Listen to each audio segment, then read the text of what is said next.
For years, if you wanted a proper fighter jet, you looked at the big boys.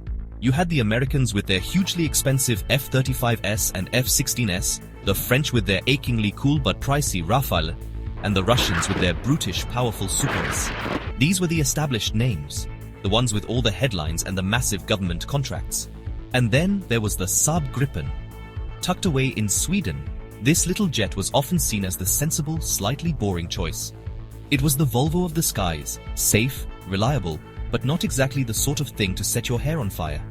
Many nations, when shopping for new toys for their air forces, would give it a polite nod before moving on to the flashier, more famous options on the market.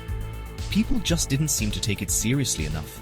They'd say it was too small or that it lacked the sheer muscle of its rivals.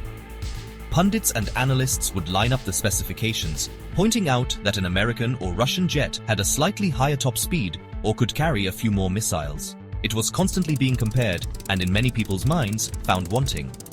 The Gripen was the clever, understated underdog in a world that seemed to value raw, thunderous power above all else. It was like bringing a precision tool to a sledgehammer fight. Everyone assumed that bigger and more expensive automatically meant better, leaving the Swedish contender waiting patiently in the wings for its moment to shine. This perception wasn't helped by the fact that Saab, as a company, isn't exactly known for shouting from the rooftops. While other defense giants were making grand pronouncements and showing off their hardware at every opportunity, the Swedes just quietly got on with the job of refining their creation.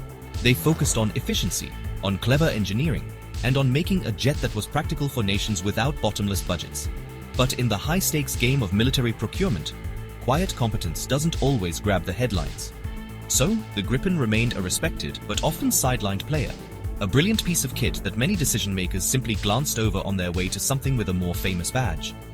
The result was that the Gripen built a reputation for being a niche aircraft, perfect for countries like Sweden or the Czech Republic, but perhaps not a top-tier contender for the global stage. It was seen as the smart, economical choice for those who couldn't afford the real frontline fighters. This view persisted for a long, long time, cementing the Gripen's status as the perpetual dark horse. Little did everyone know that Saab was playing a long game, and that this supposedly modest jet was being engineered into something truly formidable, ready to completely upend the established order when the time was right. The world was about to get a very big surprise. And then, in April 2025, the unthinkable happened. Colombia, a nation that had been courted by every major player in the fighter jet business, announced its decision.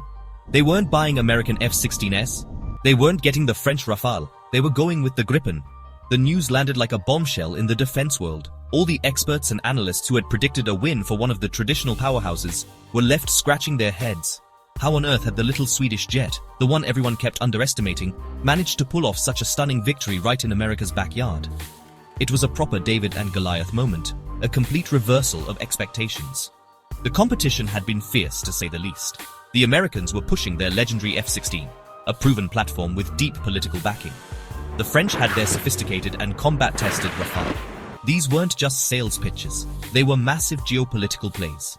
In fact, things got so heated that in March 2025, there were even whispers that the US might try to block the sale by refusing to allow the Gripen's American-made engine to be exported to Colombia. It was a clear attempt to muscle the Swedes out of the running, but Saab stood firm, confirmed all the paperwork was in order, and didn't back down. This resilience in the face of immense pressure made the eventual win even more spectacular. For Colombia, the decision came down to a simple yet brilliant calculation. They needed a modern, capable fighter that wouldn't bankrupt the country to buy or to operate. Previous talks for new jets had collapsed over cost, so price was a huge factor. The Gripen EF, with its surprisingly competitive price tag of around $85 million per unit, presented a compelling argument. But it wasn't just about the initial cost. As part of the deal, Saab offered significant industrial benefits, including a plan to build a solar panel factory in Colombia. This wasn't just buying a plane. It was an investment in the country's own economy, a clever move that made the Swedish offer stand out. This victory was more than just a single contract. It was a fundamental shift in the Gripen story. It proved that the jet was no longer just a budget option, but a genuine contender capable of winning against the biggest names in the industry on merit. The Colombian deal sent a clear message to the world. The smart fighter had arrived, and it was ready to compete on the global stage. For Saab, it was the ultimate vindication of their long-term strategy of focusing on efficiency, advanced technology, and genuine partnership. The overlooked Swedish upstart had finally and deservedly stepped into the spotlight, leaving its rivals stunned. So, what exactly makes this new Gripen EF model so special? Well, you can forget the old idea of it being a simple no-frills jet. This thing is a technological marvel. Saab calls it a smart fighter, and for once, that's not just marketing fluff. It's packed with some of the most advanced electronics you can find in the sky. It has a state-of-the-art AESA radar, which can track multiple targets on the ground, in the sea, and in the air simultaneously, with incredible precision. It's also loaded with a sophisticated electronic warfare suite, designed not just to jam enemy signals, but to use them to create a perfect picture of the battlefield. It's less of a blunt instrument and more of a flying supercomputer. One of the Gripen's most brilliant features, and something other manufacturers often forget, is its maintenance. A fighter jet is no good if it's spending all its time in a hangar with an army of technicians fussing over it. The Gripen was designed from the ground up to be easy to run. It can be refueled, rearmed, and sent back into the air by a small ground crew in a matter of minutes. It doesn't even need a proper runway. A short stretch of ordinary road will do. This means it can operate from dispersed, hidden bases, making it incredibly difficult for an enemy to find and destroy on the ground. For any air force, that level of operational flexibility is priceless. And then there's the price. In a world where top-tier fighters can cost well over $100 million apiece, the Gripen EF comes in at a refreshingly sane $85 million. That makes it cheaper than a Rafale, a Typhoon, and even some of the latest American models. But this isn't a case of getting what you pay for in a bad way. You're getting a jet with cutting-edge capabilities for a fraction of the cost. This incredible value proposition is what has suddenly put the Gripen back on the map for so many countries. They can now afford a truly 21st century Air Force without having to sell off the family silver to pay for it. At its core, the Gripen EF represents a different philosophy of air power. It's not about having the absolute fastest or biggest jet. It's about having the smartest. It's about using superior sensors, data links, and artificial intelligence to outthink the opponent, rather than just trying to outmuscle them. It's a beautifully Swedish solution, pragmatic, incredibly clever, and devastatingly effective.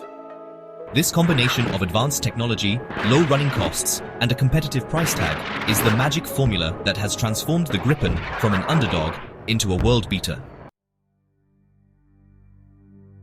The Colombian deal didn't happen in a vacuum. It was the spectacular culmination of a strategy that Saab had been carefully building in South America for over a decade. The real groundwork was laid back in 2014, when Brazil, the continent's largest power, made the monumental decision to choose the Gripen for its own air force.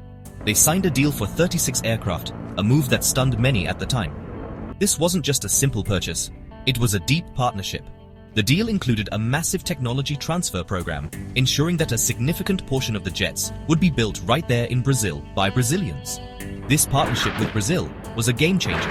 Saab helped establish a full-fledged Gripen development and assembly line near Sao Paulo, creating a regional industrial hub for the fighter. This meant that South America wasn't just buying a Swedish jet, it was now helping to build and improve it. This local presence gave Saab a massive advantage. When Colombia was looking for a new fighter, Saab could offer a product that was partially made in South America, with a supply chain and support network already in place right on their doorstep. It was a brilliant strategic move that made the Gripen a much more attractive and logical choice for other nations in the region. With Brazil as a major operator and production partner, and Colombia now signed on as the latest customer, the Gripen has firmly established itself as a dominant force in the South American skies. What started as a single ambitious sale has blossomed into a regional success story. This growing Gripen club creates a network effect.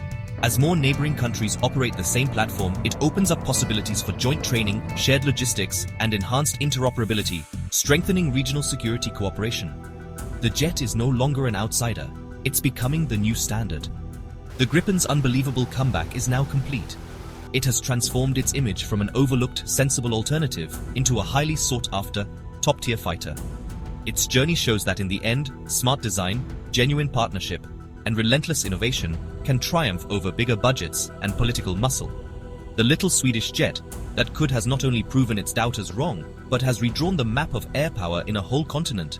The Gripen is no longer the underdog, it's the smart champion, and its success in South America is a powerful testament to its brilliant design and a lesson for all its competitors.